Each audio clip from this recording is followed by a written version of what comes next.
A very good morning to one and all present here. I am Vidarshana of class 10B. Today, I am going to be giving a brief explanation about my group's topic, Indian literature during the World War. The First World War produced largely unknown literature from across the Indian subcontinent, both in vernacular Indian languages and in English. In the process, it expands the scope of the literary by including the oral and the oral, particularly songs, as many of the colonial soldiers were non-literate but highly literary. It also addresses literature, including memoirs, poems, and short stories by civilians and women. Like colonial war memory, war literature in the Indian subcontinent was far more oblique and diffused across the civilian sphere, flourishing in different vernacular languages and following different traditions. My group will be explaining about the various books written during the war. These include books such as The Indian Spy, The Father's Field, India at War, Indian Army in the Western Front, etc. Over to Vishwajit, who will be explaining about the book King and Another Country. Thank you. King and Another Country, Indian Soldiers on the Western Front, 1914 to 1918. This book was written by Shrabani Basu, a European journalist, and was relaunched by an Indian politician and author Shashi Tharoor. For King and Another Country tells for the first time the personal stories of some of these Indians who fought in the Western Front during the World War I. The stories extend from a turbaned Maharaja raring to fight for the royalty to a poor sweeper who dies in the hospital, from a Pathan who earns himself the Victoria Cross to a pilot who had barely completed the schooling. Many soldiers were illiterate and traveled from remote villages in India to fight in the muddy trenches in France and England. She also mentions how the soldiers were discriminated based on religion, caste, class, and culture. She also sheds some light by illustrating the situations the soldiers faced, like poor medical facilities, hospitals, and unsanitized tents, and how after fighting the war, their heroism wasn't appreciated but oppressed with the Rowlatt Act of 1919. Shrabani Basu delves into the archives in Britain and narratives in India and Pakistan to recreate the war through the eyes of those who fought it. The there are heroic tales of bravery and valor, as well as those of despair and desperation. There are accounts of the relationships that forged between the Indians and the British officers. Above all, it is a great story of how the war changed India and ultimately led to the call of independence. Hello everybody, I'm Arnav Kumar of class 10A. This book, Spy Princess, is the remarkable biography of Noor Inayat Khan, codenamed Madeline.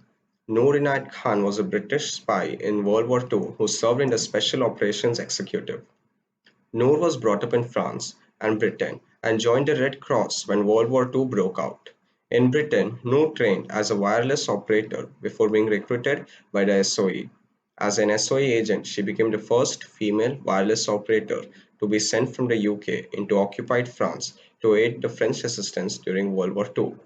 Spy Princess details Noor's inspiring life from birth to death, incorporating information from her family, friends, witnesses, and official records, including recently released personal files of SOE operatives.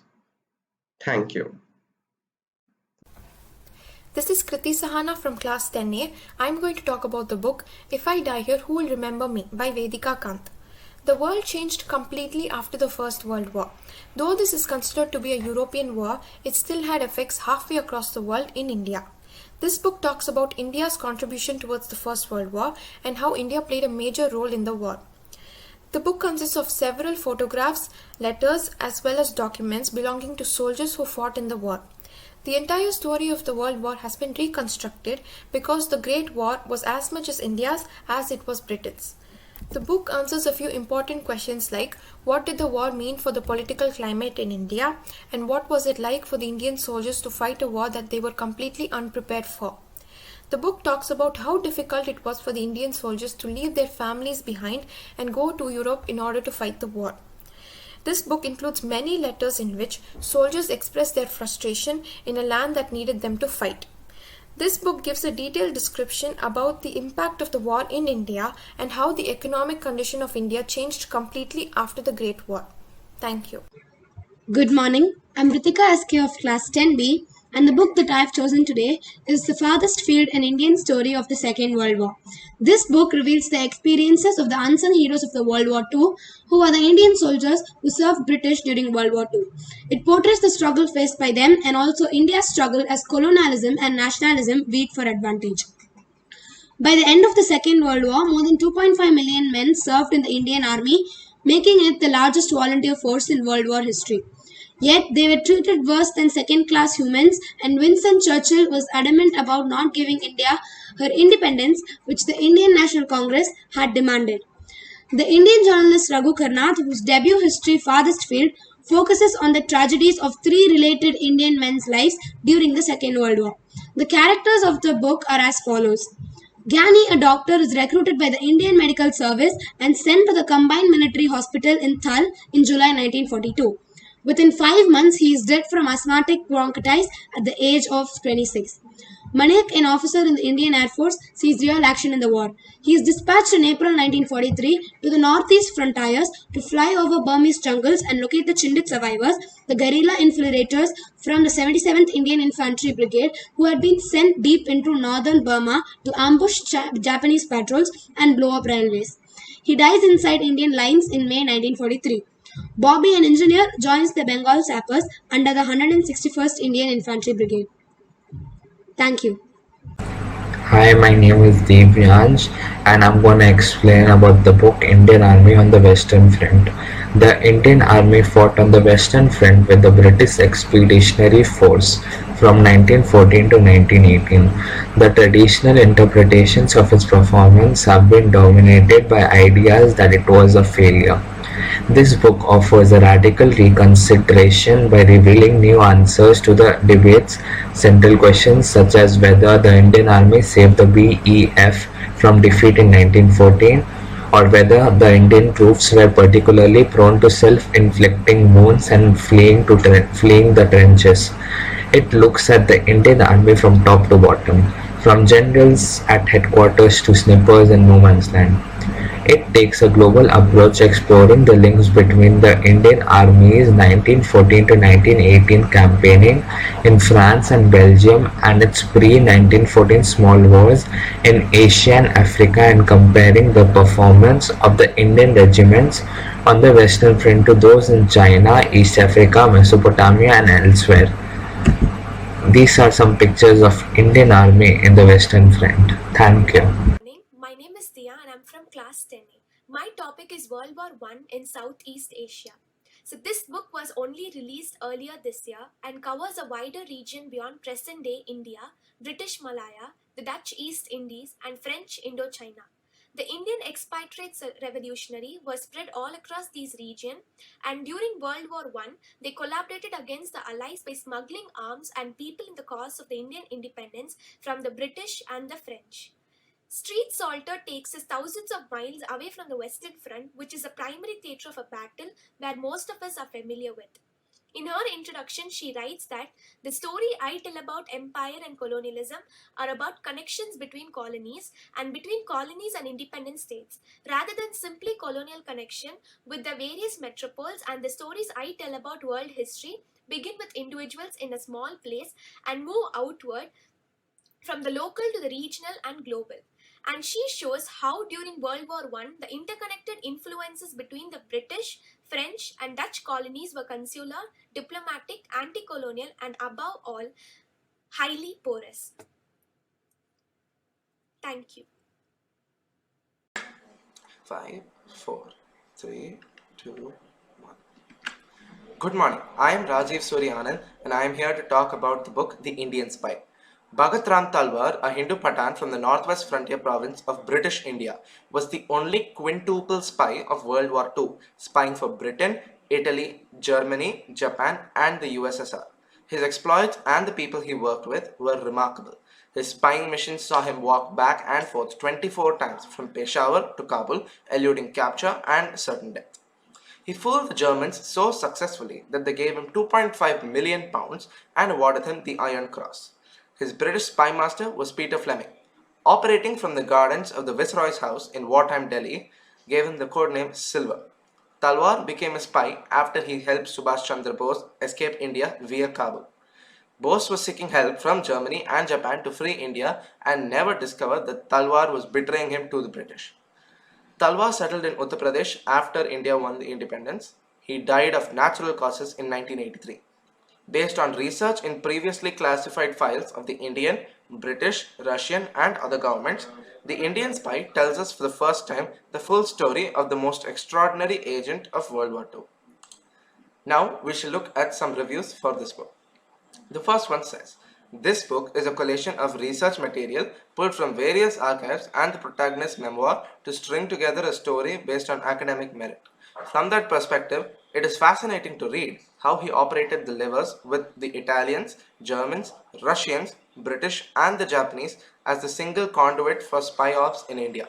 The second one here says, a great read if you are interested in spy stories and World War II and how it shaped Indian and world history.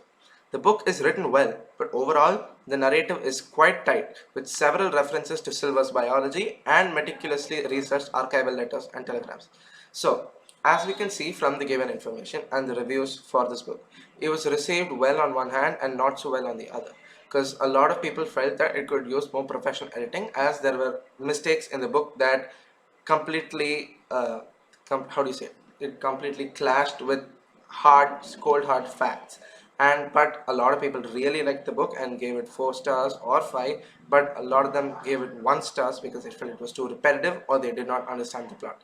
So this was a short brief introduction to the book and the Indian Spy. If you would like to read it, try it yourself, and it is a very good book in my opinion. And I am Rajiv Suryanand, and I am Rajiv Suryanand, and I am signing out for now. Thank you. Good morning. My name is Ananya of Class 10B, and my topic is India at War, the Subcontinent, and the Second World War.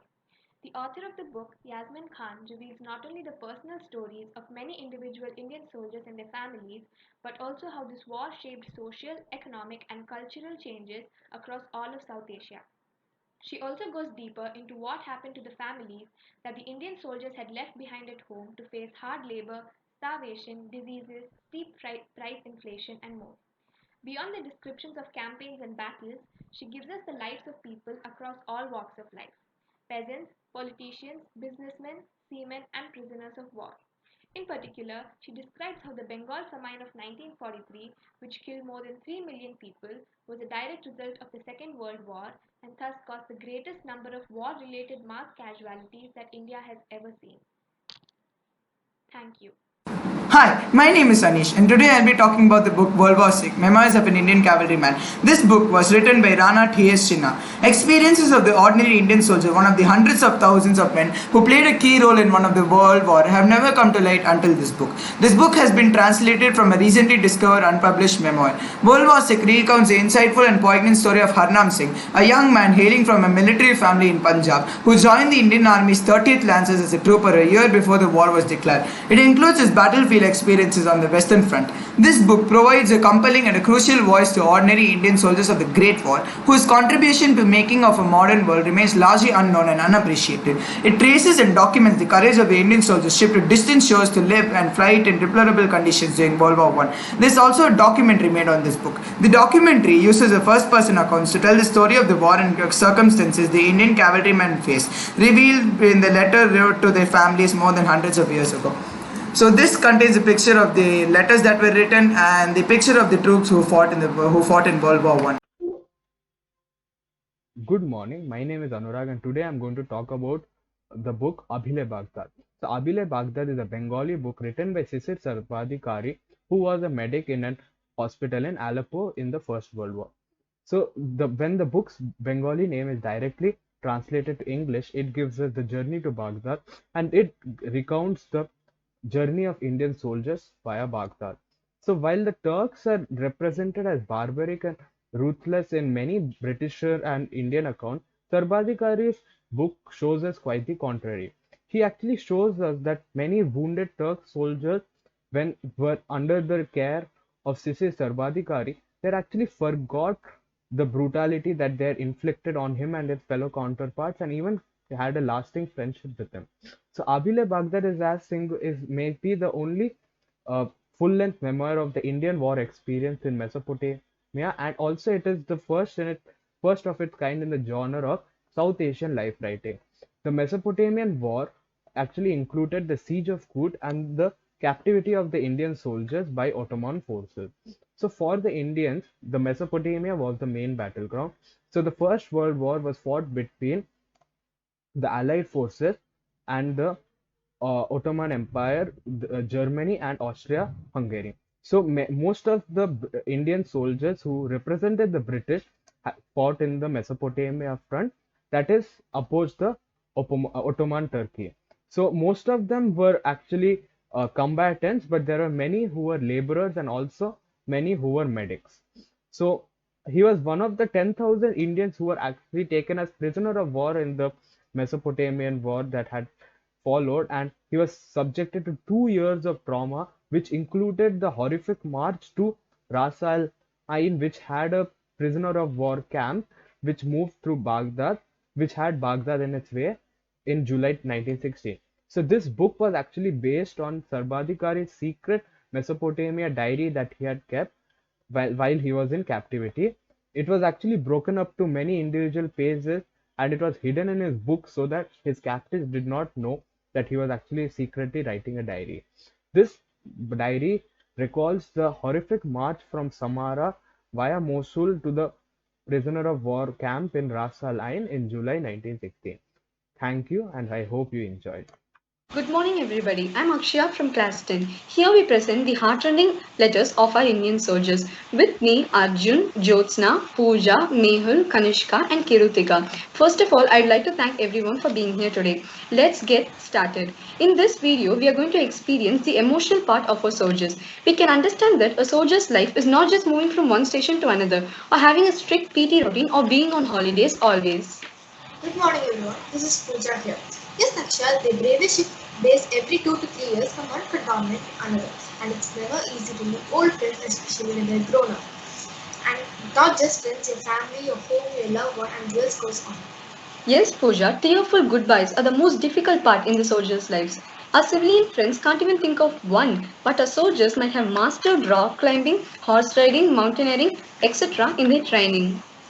You know, Aksha, soldiers' children are the most adjusting and accepting kind of kids. They will dream about the weather being hot or not, having a perfect house or not, because they know what hardships really are.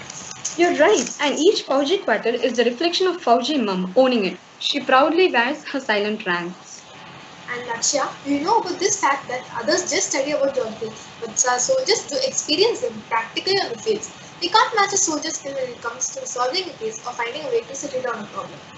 Soldiers' children also undergo tremendous emotional pressure when they do not see their father for months, when the father is in the battlefield or when the phone rings late night. They live like nomads, but they would not trade out their lifestyle for anything in this world. That is the power of a soldier and his family.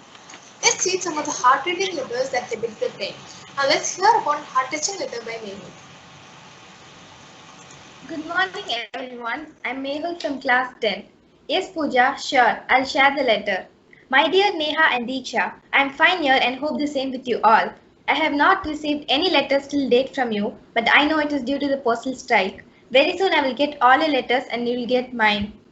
You know how I pass time? I pass my time thinking about you, your days when you were small kids, hardly able to walk or speak, then slowly growing and reaching where you two are today. It is nice to think about it all. If you want to revise your memory, go through the album. You will remember a lot. How are your studies going and also the fights? Take care and do well. Rest in the next letter. With love, your daddy. Wow, that was really touching. Kanishka, could you please share your letter? Yes, Akshay. Good morning, everyone. I'm Kanishka from class 10. 23rd June 1999. Dearest Kish, hi. Trust this letter finds you in the best of health and high spirits. Hope you have received my previous letter, which I have wrote to Mom's address. I'm writing you this letter from Point 5R40, which you might be hearing about every day in the news. Yes, you'll be proud to know that we have captured it. LT Jadwal and I had gone to attack it and we captured it on 20th, killing 6 Pakistanis and captured a lot of arms and ammunition. The whole battalion is very happy on our performance. We both have been recommended for MBC Mahavir Chakra for this task. and have also picked up the rank of captain. Yesterday, I had called up mummy and daddy from this place as we had got satellite phone for some time. So everyone got a chance to speak from wherever they were. I have also received letters from Nikki and her parents. Rest everything is fine this end. Don't know about Lee Plan. Do give a word to Temple and tell her about me and that I'm fine. And tell her about my achievements also. It has been such a long time since I met you that my heart has gone very soft. Love always, yours Raja Khan. Thank you, Kanishka. Now let's hear about a heartbreaking letter, which is a final letter for a soldier. Quick, Kritika.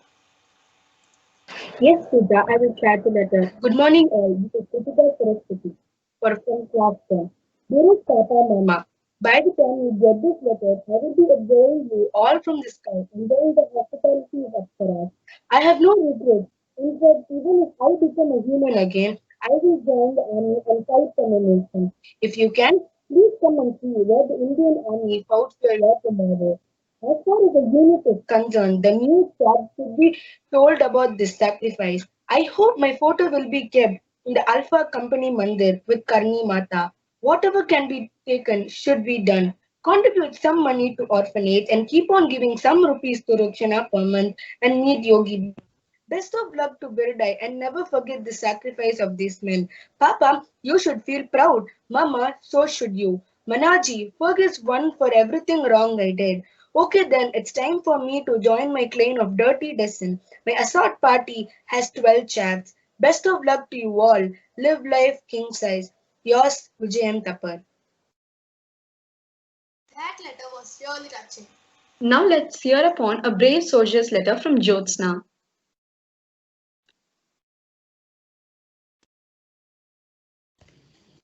Yes, Akshaya, I will share a letter. I am Jyotsna from class 10. Captain Vikram Batra, who was awarded Paramveer Chakra, 13 Jammu and Kashmir rifles. Leaving his soldiers in a bunker, he himself came close to the enemy. He attached alone and took the second peak. He martyred on July 7, 1999. His last said to his twin brother Kush, Dear Kush, how are you? I am quite high and preparing for the track. I can go to the above course this evening. Two of my companies have already reached out. The enemy has come close to us. You asked about the situation here. Our army is doing a fantastic job. Our soldiers are after the Pakistani and are chasing them fearlessly. You do not take tension. God is watching everyone. He will surely give its fruits one day. You have the potential to do everything, and I know. You will definitely succeed one day. My regards to brother-in-law. Yours, love.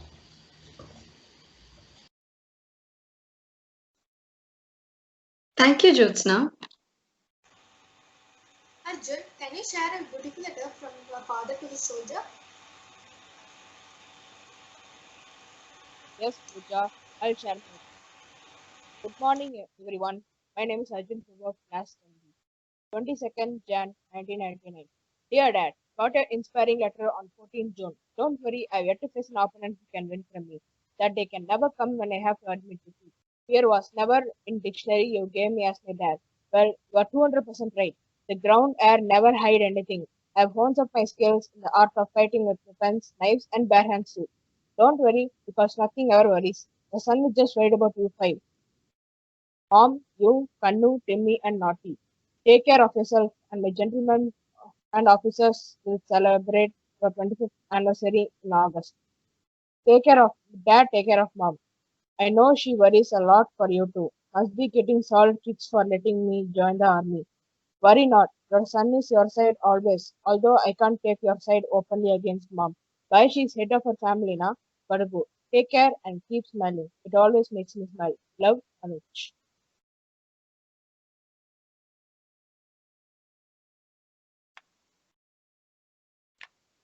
Thank you, Arjun. It was really an emotional journey to read those letters of these brave hearts that made my heart burst. And one thing we found is that the soldiers loved our country the most. His kids and wife came to the close second. Thank you. Thank you. Thank you. Thank you. Thank you.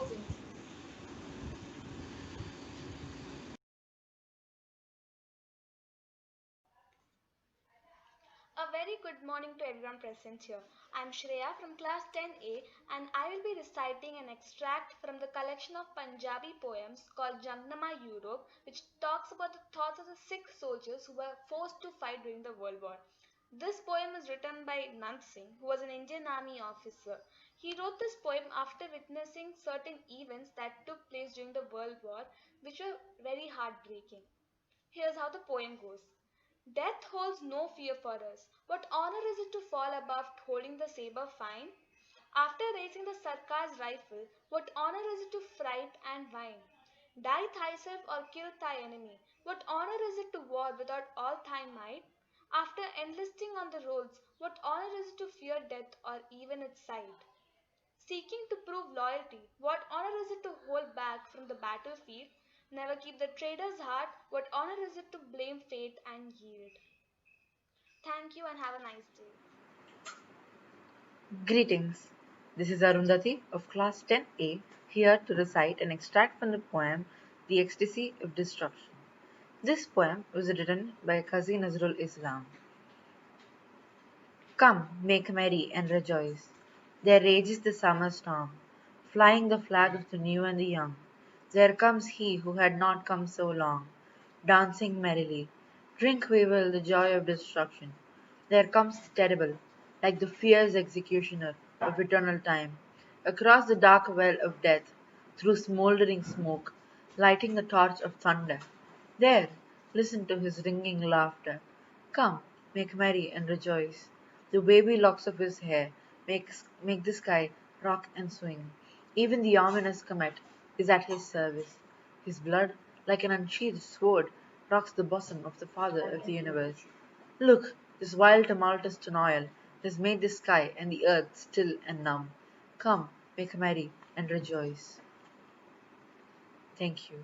A very good morning everyone. I'm Manasa and today I'll be presenting the poem Words from the Depth of Truth, written by Rabindranath Tagore during the Second World War.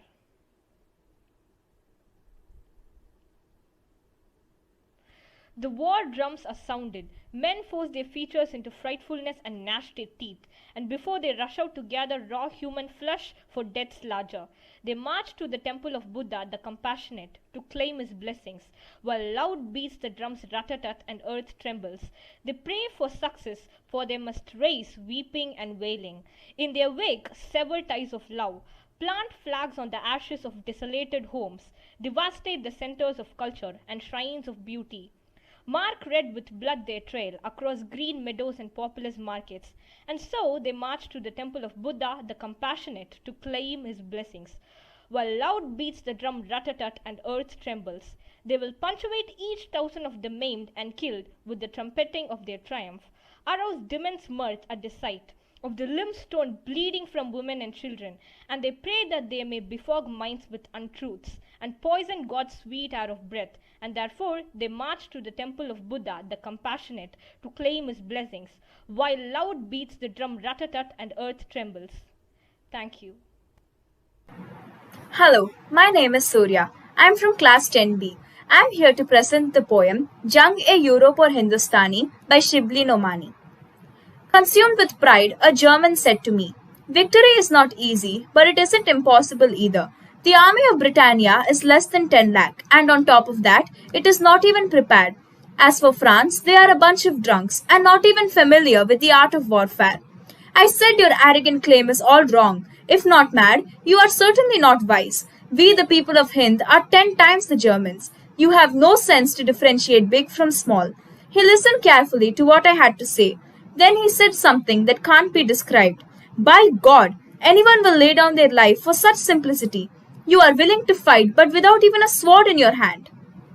This poem was originally written in Urdu. The poet had a warrant of arrest issued against him for the writing of this poem. However, he died on November 18, 1914, before the warrant could be used. The poem was originally written in Urdu. During the World War, the people of India developed two differing opinions towards it. Some people viewed the contribution of Indians as a prideful thing, while others viewed it as unnecessary bloodshed of their people. This poem falls in the former category and shows exactly why Indians felt superior to the other country, even though India was not directly involved in the wars. Thank you. Hello everyone, I am Divya Darshini of Class 10B. I am here to present you the poem The Unknown Soldier by Ian Cardoso. I am the unknown soldier, forgotten and ignored, when once the war is over and peace and quiet assured. We fought for you and country, and now that we are dead, we rest in quiet exclusion, cause nothing more is said of how we did our duty, that you may sleep in peace, when once the foe was vanquished and the strife of war had ceased. The country called upon us to do what needs to be done, to oust the vicious enemy and ensure the war was won. Our near and dear ones blessed us and sent us full of pride to defend our country's honor and somewhere new wed brides. We went and fought your battles, most of which we won.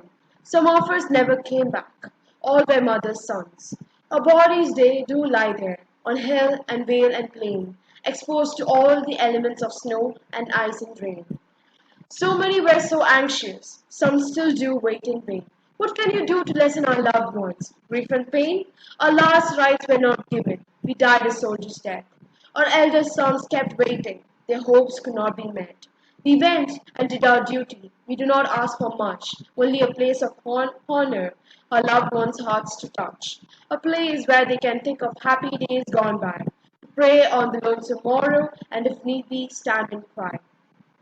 Although we left Earth's orbit and need to rest in peace, our souls are not past caring, our pain will never cease, till you and the country's leaders create a hallowed space for a fitting war memorial on valor and honor based. This poem is written by Major General Ian Cardoso, who is a former Indian officer. The poet expresses through his poem his disappointment in the lack of commemoration of demised soldier post-Indian independence. It can be observed that various countries have greatly acknowledged and respected the people who died serving the country. This is not observed to be actively practiced in India.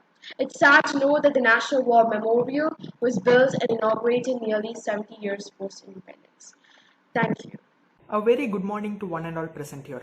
The poem The Gift of India, written by Sarojini Naidu, talks about the Indian contribution to the World War I. While the first stanza of the poem speaks about the British looting India while taking the Hindi word loot into their dictionaries as well as their habits, the rest of the poem speaks about how much the Indians suffered while fighting the war for the British. This poem can be considered as a reminder to the Allied forces to remember the Indian contribution to the World War I. And the poem goes like this. Is there aught you need that my hands withhold? Rich gifts of raiment or grain or gold? Lo, I have flung to the east and west, priceless treasures torn from my breast, and yielded the sons of my stricken womb to the drumbeats of duty, sabres of doom. Gathered like pearls in the alien graves, silent they sleep by the Persian waves. Scattered like shells on the Egyptian sands, they lie with pale brows and brave broken hands. They are strewn like blossoms mown down by chance on the blood-brew meadows of Flanders and France. Can ye measure the grief of the tears I weep, or compass the woes of the watch I keep, or the pride that thrills through my heart's despair, and the hope that comforts the anguish of prayers, and the far sad glorious vision I see of the torn red banners of victory? When the terror and the tumult of hate shall cease, and life shall be refashioned on anvils of peace, and your love shall offer memorial thanks to the comrades who fought in your dauntless ranks, and your honor the deeds of the deathless ones, remember the blood of thy martyred sons. Thank you. The Indian National Army was an armed force by Indian nationalists and Imperial Japan. It was the army was formed in 1942 under Mohan Singh by Indian POWs of British Indian capture. However, in the early stages of the campaign, Mohan Singh did not get along well with the Japanese leadership. And as the campaign proceeded, Mohan Singh was removed from his role and was replaced by Netaji Subhash Chandra Bose, who revived the campaign after his arrival in Southeast Asia. The army was declared to be Army of Boses, and under Bose's leadership, the INA took ex-prisoners of civilian volunteers from Indian expatriate population in Malaya and Goa. Nandi served under Subhash Chandra Bose in the INA as a medical officer. After the infamous Chalo Delhi speech, he was transferred to Rangoon in Thailand. His battalion made staggering progress in the southwestern frontier, but due to incessant British bombing raids, many of them died or perished due to disease or the harsh jungle terrain. Nandi was horrified as many of his comrades had died. Soon, Nandi was taken as a prisoner of war by the British. On his way to India by train, Nandi learnt of the passing of Netaji and the end of World War II by Hiroshima and Nagasaki. Soon, the historic Red Fort trials were held. After the trials, soldiers were sent to a detention camp in Bhopal. The Nandi was released in the year 1946. Many of the troops were categorized as black, grey and white, depending on their loyalty. Nandi being in the black category, being the most loyal. He started a charitable clinic and also joined the anti-malarial society in Sohepur. Nandi later died in his home in 1955, north of Calcutta.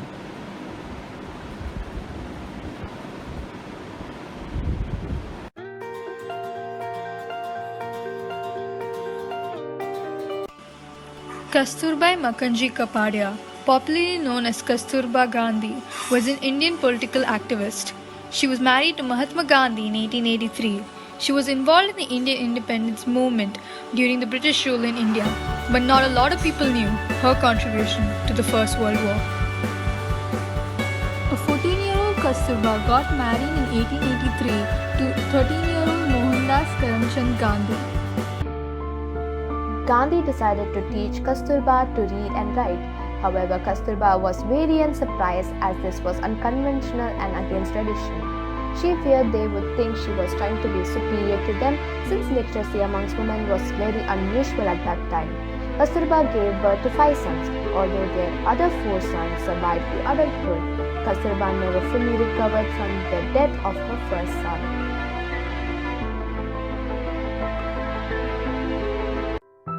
Kasturba Gandhi was with her husband Mahatma Gandhi in England when World War I broke out. They volunteered as hospital workers among the Allied troops in the Western Europe. Kasturba also worked in Indian Army hospital that was in the southern coast of England. It was set up for 16,000 troops. On 18 July 1914, she sailed for England before going to India to help the troops.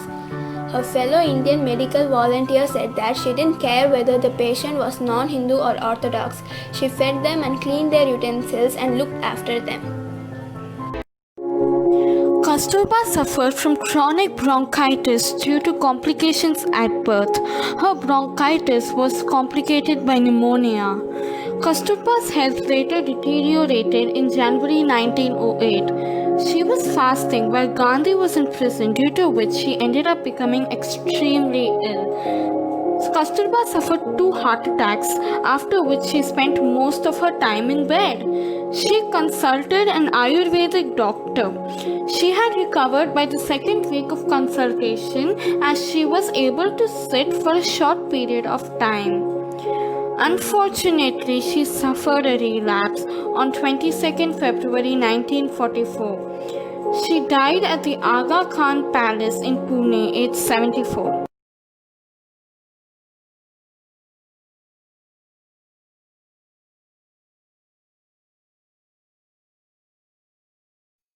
Good morning all, we are a part of Group 4, here with a skit animation on Noor Inayat Khan. I am Mahika and I am Noor in scene 6, Sehmat in scene 4 and the narrator in scene 1 and 8. Hi, I'm Alia. I'm going to be the narrator for scenes 2 and 9 and I will also be playing the role of Noor in scene 4. Hi all, I'm Diksha. I'm going to be the narrator for scene 5 and 12 and I'm going to be playing the role of Noor in scene 2. Hi all, I'm Sanjana. I'll be giving the introduction at first and then I'll be the narrator in scene 4 and scene 11 and then I'll be playing the role of Noor in scene 8. Hi everyone, this is Roshni here. I'll be giving voice for Noor in scene 3 and I'll be doing narration in scene 6, 7 and 13. Hi all, I'm Anushka Shankar and I'll be playing the role of the narrator in scenes 3 and 10 and we hope you enjoy our video. Thank you.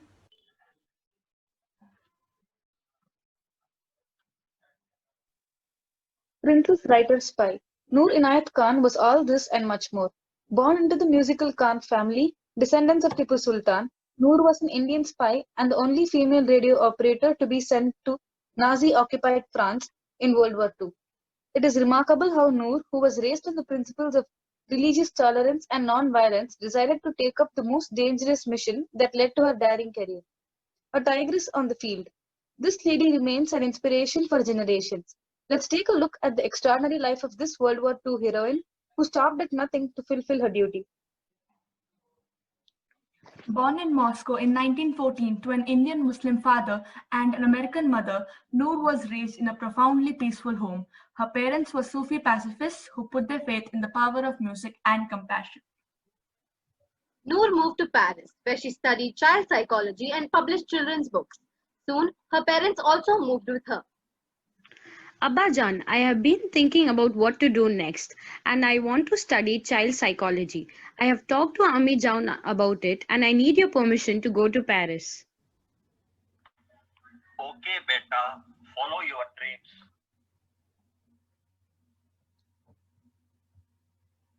But all this changed with the advent of the Second World War.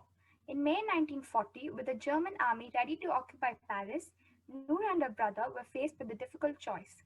As pacifists, they believed that all disputes should be settled non-violently. But witnessing the devastation across Europe, they decided that standing on the sidelines was not an option. Vilayat, the situation outside is getting worse. There is devastation everywhere. We have to do something about this. We cannot sit idle. I agree, Noor, but I will take care of it. You need not get involved in it. Just stay inside. I will not sit here and wait for something to happen. I have to do this. Vilayat tries to stop her, but she leaves anyway. Traveling to England, Noor volunteered for the Women's Auxiliary Air Force and trained as a radio operator. She immersed herself in wireless operations and Morse code to sabotage the Germans in Nazi-occupied countries. Noor is now talking to a friend about her plans. Yes, Sehmat, I have gotten into the Women's Auxiliary Force and I have been trained to be a radio operator. Is it an extremely dangerous job? Will you get into trouble? I want to do something for my country, India, and they promised me that if I bring them any vital information, they will give us our India its freedom. Little did Noor know that she was being monitored by a secret organization. The British Special Operation Execute was established to sabotage the German in Nazi-occupied countries. As a trained radio operator who knew Paris well and spoke fluent French, Noor was an attractive recruit.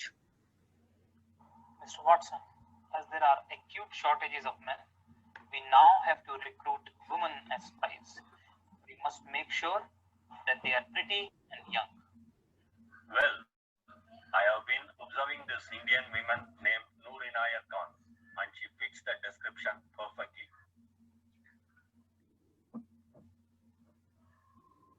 It was time for the interview now. I hope you know this is a life-threatening job. Operators have to lug a conspicuous transmitter through enemy territory, and our agency cannot protect you if you get caught. Yes, sir, but you two should keep up your end of the bargain.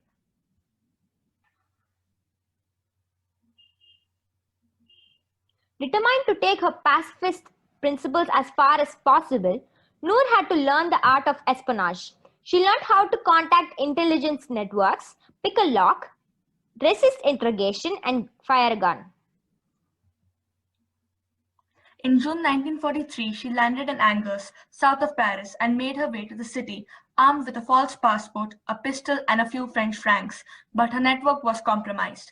Within a week of her deployment, all her fellow agents were arrested, and Noor was called home. She convinced her supervisors to let her stay, which meant doing the work of 6 radio operators single-handedly. There is no time left to spare. You have to leave now. Your colleagues have been compromised. Abort your mission immediately. No, Mr. Watson, I will stay here. I've got it under control. Over the following months, she tracked and transported supplies to the French resistance, sent reports of Nazi activity back to London, and arranged safe passage for all Allied soldiers. Protected only by her quick thinking and charisma, she frequently talked her way out of questioning.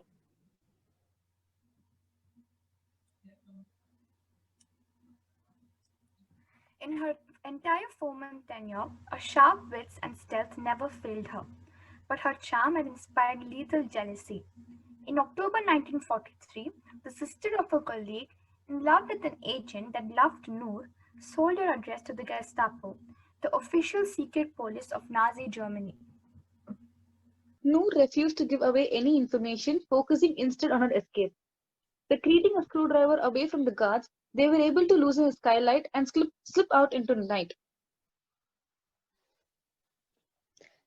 But just as the prisoners began to run for their lives, an air raid siren alerted her captors. Noor was caught once again and sent to a German prison, then on the Dachau concentration camp.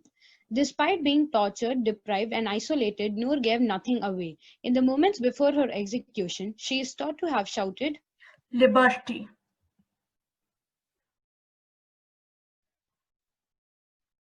Since her heroic sacrifice, Noor has been honored as the hero who waged secret battles behind enemy lines, paving the way for freedom without ever taking a life.